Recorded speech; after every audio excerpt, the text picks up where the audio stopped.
मोदी जी कब क्या कहा जाए इसका कुछ भरोसा नहीं होता है। जब एकाएक वो मोदी जी नोट बंद कर सकते हैं तो एकाएक वो कुछ भी कह सकते हैं। इनकी बात का वैल्यूएशन जो है थोड़ा सा कम हो गया। अभी आपको पता होगा और एक परसों एक जनसभा मोदी जी कर रहे थे, उसमें एक लड़की जो है पोल पे चढ़ती जा रही थी। मोदी जी ने कहा बैठ जाओ बैठ जाओ बैठ जाओ बेटी, मैं तुम्हारी बात सुनूंगा। आज उस लड़की ने पूरे देश को आईना दिखा दिया कि मोदी जी आप वही हैं, आप वही हैं जो महिला पहलवानों पर कुछ नहीं बोले, बड़ी बर्बरता के साथ बाइज्जत उनको अपने संसद बुलाकर कहना चाहिए था, जैसे बोले आप बेटी तुम आओ संसद में, तुम्हारी समस्या छोटी है हम देख लेंगे। अब BHU का आप मामला देख लीजिए, IIT का कितना बड़ा मामला सम्मान के खिलाफ उनके साथ हुआ, मोदी जी कुछ नहीं बोले। डायल 112 112 नंबर के लड़कियों ने जो है थोड़ा सा वेतन की मांग किया, धरना प्रदर्शन किया, सरकार कहाँ सुन रही है लड़कियों की।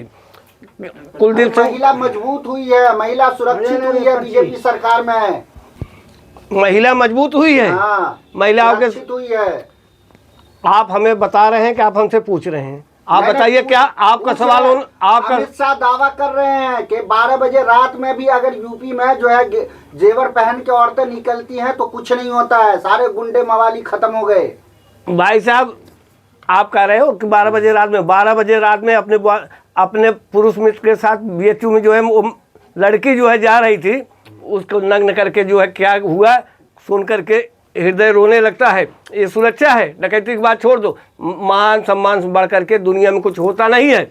मान सम्मान, अगर हमारी बेटियों के साथ हमारे बहनों के साथ इस तरह से अत्याचार होता रहा, दिवाली के दिन गैंगरेप हुआ आगरा में, गिरफ्तारी हो गई, तो गिरफ्तारी हो गई, हम तो कहते हैं उनको काउंटर किया जाए। जैसे अभी आपको विदित होगा सेक्टर 8 में एक छोटी सी घटना घटी, बड़ी घटना घटी थी, फिर हमारे पुलिस के जवानों ने उसे 12 घंटा के अंदर उसको सुबह का सूरज नहीं देखने दिया, उसका काउंटर की, उसके पैर में चोट लगी और उसको अस्पताल भिजवा दिया। मोदी जी कह रहे हैं हमने 2028 तक राशन का ऐलान किया, कांग्रेस परेशान हो गई है। मोदी जी अगर विशेष ध्यान दे, किसी भी सभा पे महंगाई से बोल दे, बेरोजगारी पर बोल दे, तो मैं जानूँ कि अच्छे वक्ता है। आज मोदी जी लोक लुभावन सपने दिखा करके गरीबों को केवल जिलाना चाह रहे हैं। अरे कम से कम फुर्सत के समय मोदी जी इस बात पे विचार कर लो कि आप जो है स्वास्थ्य पे ध्यान दे दीजिए, शिक्षा पे ध्यान दे दीजिए, कब तक फ्री राशन दीजिए। ये 15 लाख करोड़ रुपए का एक बार राशन वितरण करने में खर्च आता है। हमारे देश की अर्थव्यवस्था इससे कमज़ोर हो रही। राशन की जगह युवाओं को काम दिया जाए। डाटा बताता है कि हमारे देश में इतनी ज़्यादा आबादी हो गई है। मोदी रवीश कुमार पत्रकार है, कह रहे मोदी जी को नोबेल पुरस्कार मिलना चाहिए। बिल्कुल मिलना चाहिए। आप बताइए, देश की 142 करोड़ 85 लाख आबादी हो गई यूएनए की रिपोर्ट के मुताबिक, लेकिन बेरोजगारी दर क्या हो गई। पढ़े लिखे लोग डिग्रियाँ लेकर के जो है सड़कों पे घूम रहे हैं, उनकी चलते चलते सड़कों पर जो है चप्पलें घिस जा रही है, लेकिन रोजगार सृजन के लिए कोई अवसर जो है तलाशा नहीं जा रहा है। आज बड़े बड़े औद्योगिक संस्थान प्रतिष्ठान निजीकरण के हाथों में सौंपा जा रहा है, तो लोग अडानी अंबानी के यहाँ नौकरी खोजने जाएंगे। भारत सरकार में कितना हर भारतवासी अपने आप को गौरवशाली महसूस करता था, देखता था कि यह राष्ट्रीय संपत्ति है। अब तो आने वाले समय में लिखा जाएगी अडानी संपत्ति है, कृपया इसका नुकसान न पहुँचाए। रवीश कुमार कह रहे हैं मोदी जी हमें टक्कर दे रहे हैं, आप तो यूट्यूब पे आ गए। मोदी जी बिल्कुल टक्कर दे रहे हैं। हमने देश का प्रधानमंत्री बनाया था, यूट्यूबर नहीं बनाया था। देश के लोगों ने प्रधानमंत्री बनाया था, यूट्यूबर नहीं बनाया था।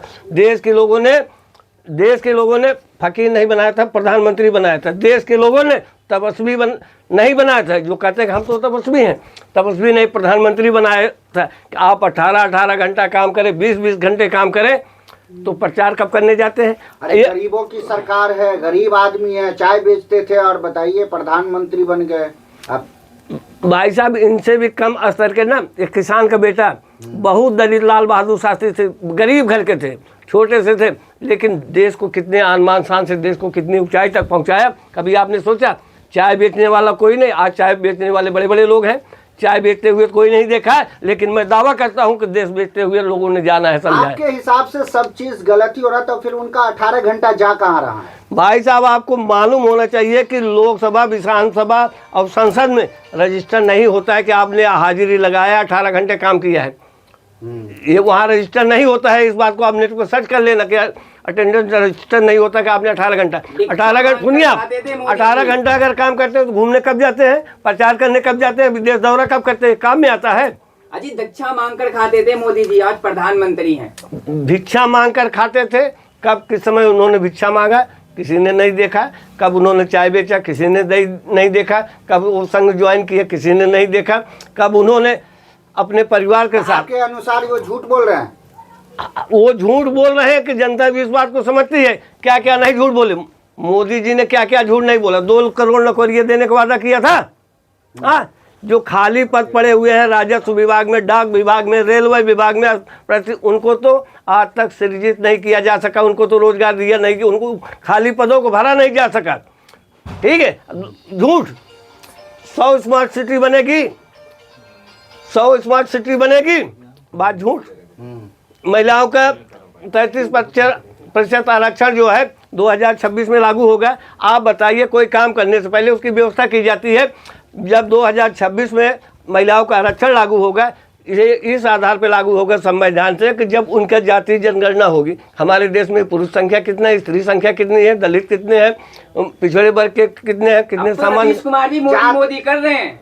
रवीश कुमार जी अब एंकर न होकर के यूट्यूबर हैं, क्यों करें, रवीश कर रहे हैं। अरे जाति जनगणना का लोग विरोध कर रहे हैं। ब्राह्मण विरोध कर रहा है जाति जनगणना का। विरोध तो करेंगे ही, ब्राह्मण विरोध करेंगे। वो इंदिरा गांधी थी, सशक्ति से ब्राह्मण और ठाकुरों को जो वर्चस्व था समाज में, अंधविश्वास फैलाए हुए थे, एक झटके में जो है बैंकों का निजीकरण करते हुए सारे राजस्व को उनको ढीला कर दिया। गरीबों को जो है जमीन, दलितों को जमीन, आरक्षण, स्कूल खुलवा करके स्कूल देना और उनको पढ़ाना, उनको नौकरी देना। नौकरी देने के बाद रिटायर होने के बाद उनको पेंशन दी जाती थी। आराम से लोग अपना जीवन यापन करते थे, गुजर करते थे।